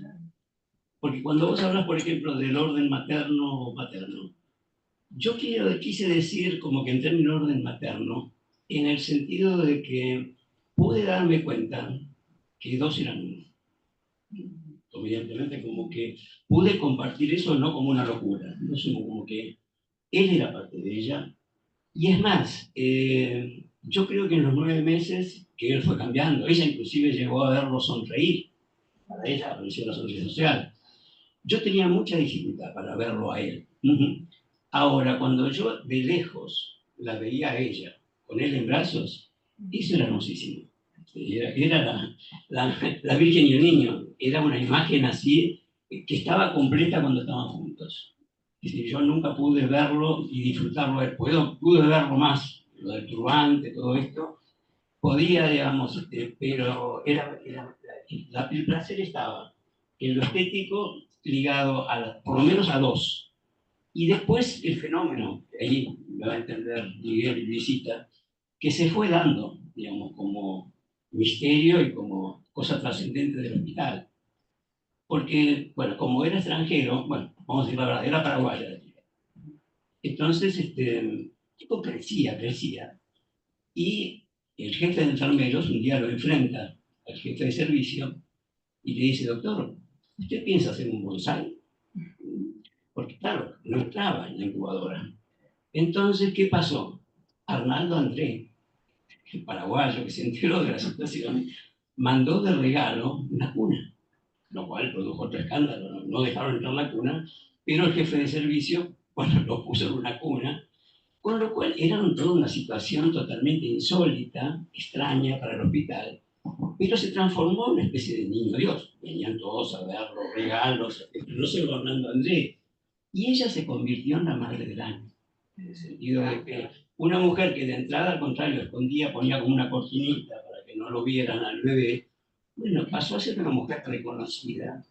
Y el bebé muere precisamente cuando lo sacamos del lugar, ¿no? En el sentido de que cuando se lo trasladó a otro lugar, ella me llamó por teléfono el lunes y me dijo, este lugar es siniestro, ¿no? Porque era un lugar para gente con problemas, que había nacido con problemas graves neurológicos, pero había gente de 20 años, algo así como ella se imaginó que podría ser terrible eso, y de vuelta me contó un sueño por teléfono. Y me dijo, no, anoche soñé que yo venía a visitarlo y estaba en un pasillo, él tenía 20 años, estaba en un pasillo, y entonces yo le preguntaba al médico, ¿por qué en un pasillo? Si acá hay habitaciones. Y no me contestaban. Pero mi hijo me miraba con una mirada muy triste y yo pensaba, no, este chico no tiene que quedarse acá. Eso fue el lunes y el miércoles me llamó y me dijo, murió en mi brazo. Y la otra cosa del nombre, esto me gustaría llevarlo también a la clínica de todos los días, hay cosas que nos pasan, algo de esto hablamos con Luisita hoy antes de empezar, con pacientes que determinan mucho, porque yo pienso que esto no es transferencia, esto va mucho más allá de la transferencia. Mi primera entrevista con Rafael Paz, yo ya estaba trabajando en esto, le cuento como un dato más, ¿no? Y él me dice, yo nací allí, y Julia Brown también, ¿no? Como que se llamaba maternidad Peralta Ramos, en los años 30, y era un lugar de excelencia, porque fue la primera residencia para madres. Era un lugar donde las mujeres parían, iban a una habitación, le llevaban el nene, y bueno, se quedaban 2 o 3 días, lo que fuera, pero con su bebé, digamos, al lado. Bueno, ahí nació Rafael Paz, de los que yo conozco, psicoanalistas, Julia Brown y César Foster. Como que en la medida que yo iba contando esto, me iban apareciendo, yo nací ahí. Y bueno, evidentemente son impactos que facilitan mucho la relación. Bueno, hay muchas más cosas, pero me gustaría que sí, que sigan interviniendo. Primero está Liliana Furín y después Milita Seltzer.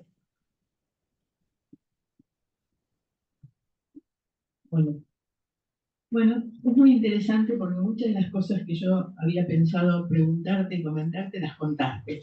Entonces, porque Yo había pensado, cuando apuntabas todo esto, que qué duelo que hay aquí. Y cómo, yo te imaginé mucho tiempo, y te lo iba a preguntar porque no estaba en el texto cuánto habías estado, pero me imaginé que había durado este niño cuando había durado, y cuando dijiste 9 meses, dije, bueno, al mismo tiempo de gestación. Y acá se está gestando un duelo. El amor no correspondido es el dolor.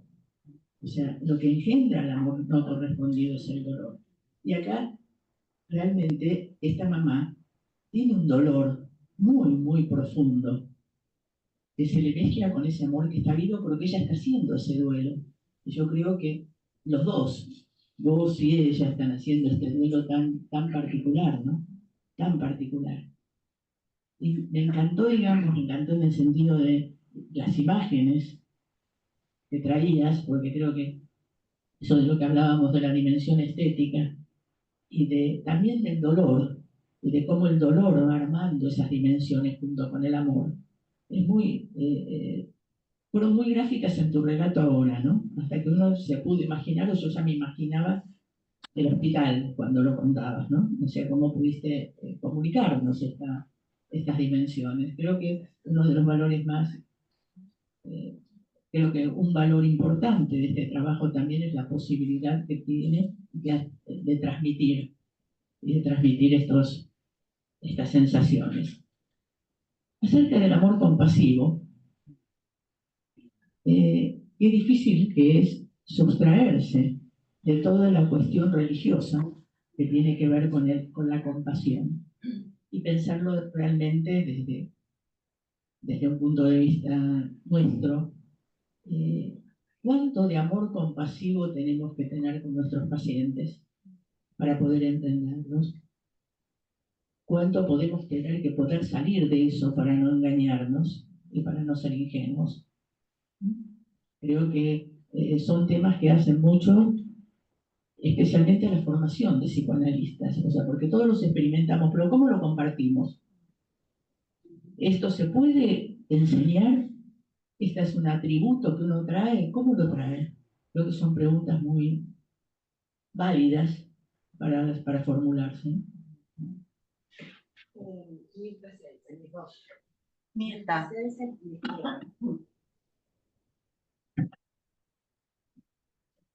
Mirta, ¿estás ahí? Sí, ¿me escuchan? Te escuchamos. Bueno, no sé cuántas veces ya escuché esta historia, Osvaldo. Y como te dije por privado, siempre aprendo algo de eso, siempre. Y siempre me conmueve. Este, y me parece que vos acá estás mostrando un límite y una apertura al mismo tiempo. El límite es de la teoría psicoanalítica, hasta dónde llega para situaciones como estas y para situaciones más comunes también, ¿eh? Y cuánto, como dijo una persona ahí que dijo que no es psicoanalística y no es psicoanalista, algo más de la teoría psicoanalítica se mete por ahí.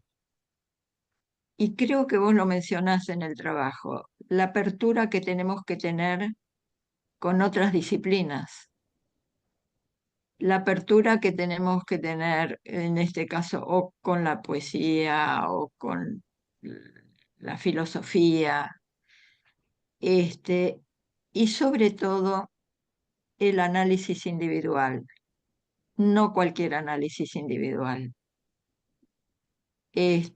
Me parece que vos tenés una sensibilidad especial también por el análisis que tuviste y que eso repercute en el abordaje de lo inefable teóricamente que tenemos en las vidas de los demás. Dame bolilla, Osvaldo.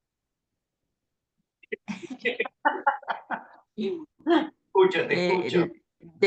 Pero que sí nos posiciona como psicoanalistas. Nos posiciona como psicoanalistas, pero también tenemos un límite desde lo humano. Bueno, un límite y una apertura. Bueno, listo, ya está. Bajé la mano. Gracias, Oscar. Esteban. No, desmuteate.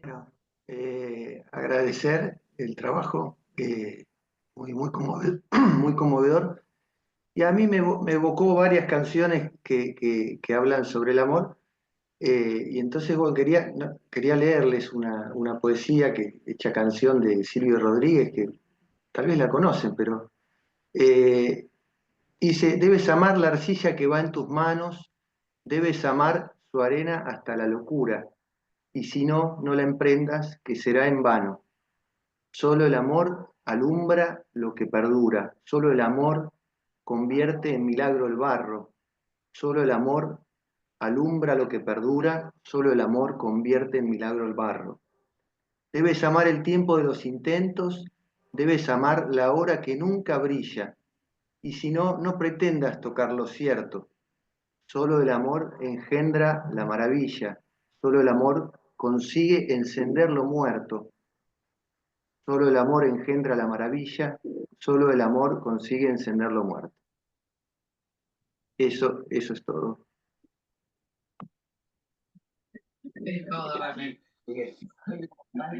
No, acá no tomamos. Gracias, Esteban. Miguel Hoffman.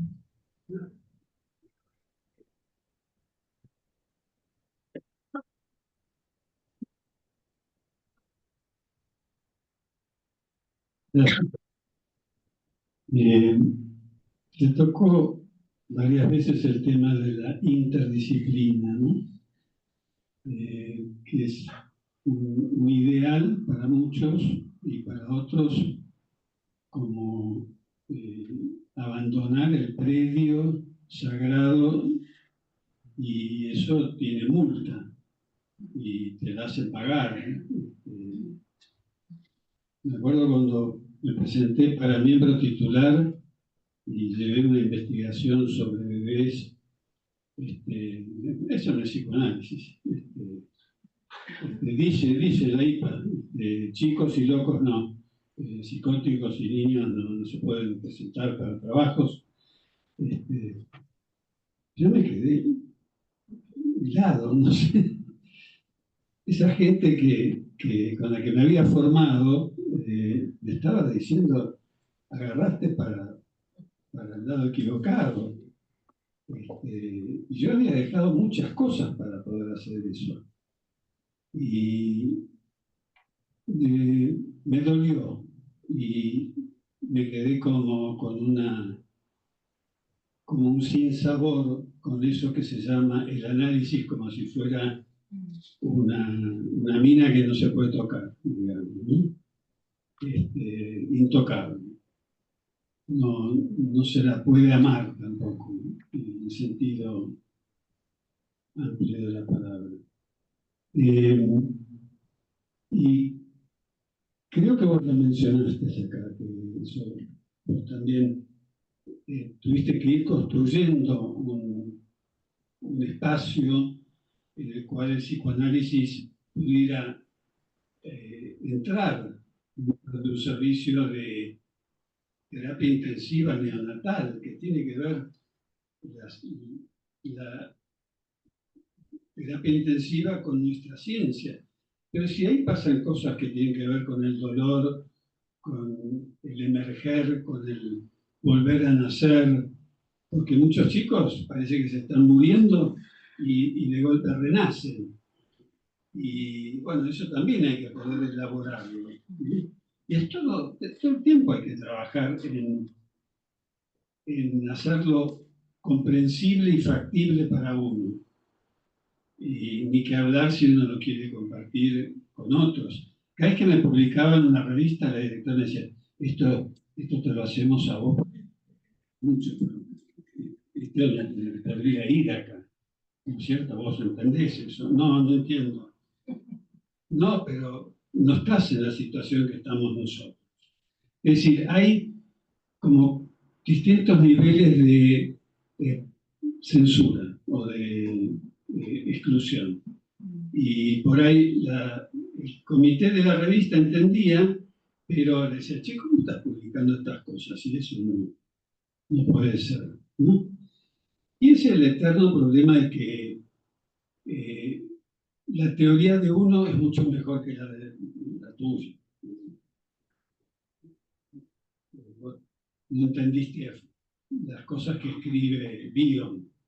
Si no entendiste eso, olvidate, no estás. Son extremos, no es que es así constantemente, pero sí te lo cruzás muy a menudo. Y es muy feo, porque uno se siente hermanado en la profesión. Y es una profesión muy dura, es una profesión en donde uno deja el cuero y el cuore, si queremos, ¿no?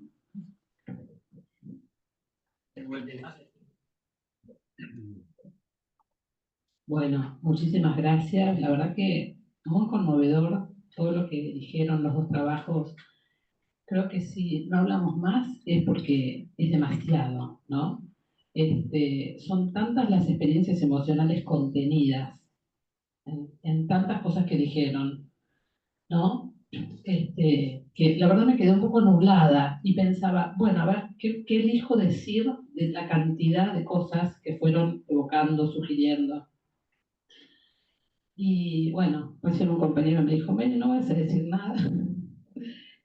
Y dije, bueno, voy a decir una cosita nomás, pero pensaba lo del turbante, ¿no? Y pensaba, de pronto me divirtió, entre comillas, jugar con la idea de algo que era tan turbante, tan turbador.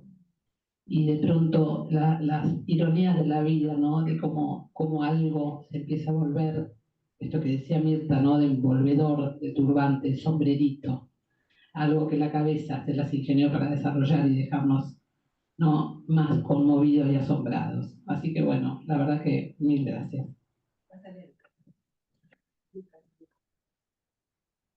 No, solamente pedir el trabajo de Gabriela, que nos gustaría poder leerlo despacito. Me quedé con la intriga sobre el tema del juego de miradas. Y yo lo imagino como una experiencia de contacto, pero habrá que seguir viendo. Toca lo que veo.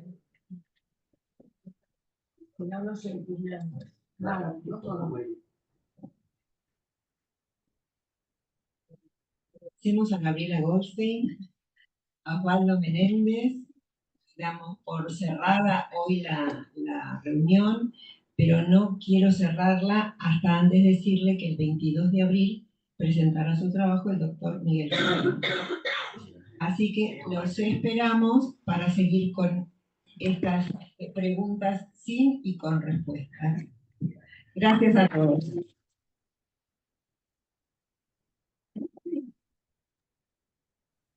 Gracias.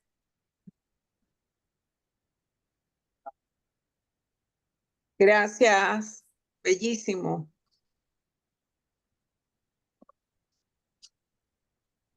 Gracias a todos. Buen día. Bueno, así que todavía. Gracias por haber estado. Gracias. Muchas gracias a todos.